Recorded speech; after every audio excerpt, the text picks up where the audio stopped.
কদবেল কিন্তু আমার অনেক পছন্দের একটি ফল। এই ফল খেতে আমি অনেক পছন্দ করি। সারা বছর বিভিন্ন সময় আমি অনেক মিস করি।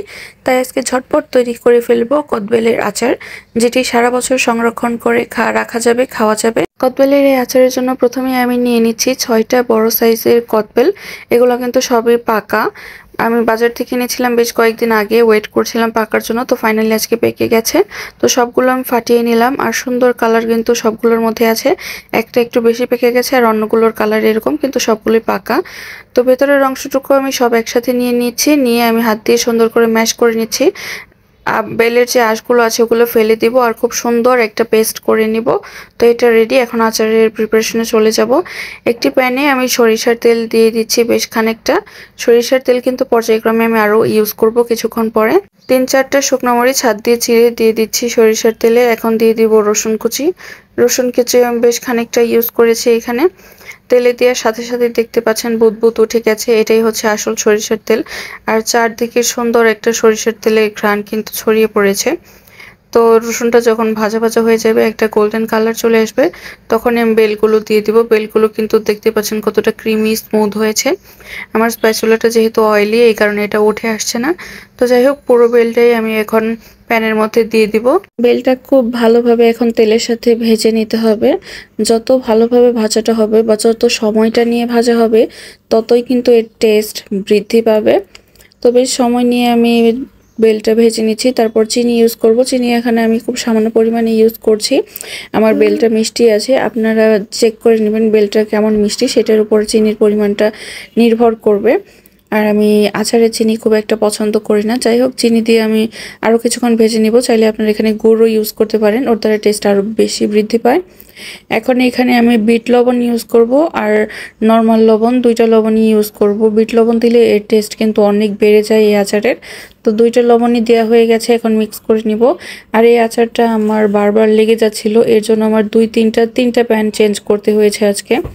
তো মিক্স করে নিলাম, করে এখন আমি প্যানটা চেঞ্জ করে নিয়েছি, যেহেতু এটা বেশি লেগে গিয়েছে। আচারের কালারটা কিন্তু আস্তে আস্তে চেঞ্জ হয়ে যাচ্ছে। এখন এখানে আচারের মশলাটা ইউজ করব, 2 চা চামচের মতো দিচ্ছি।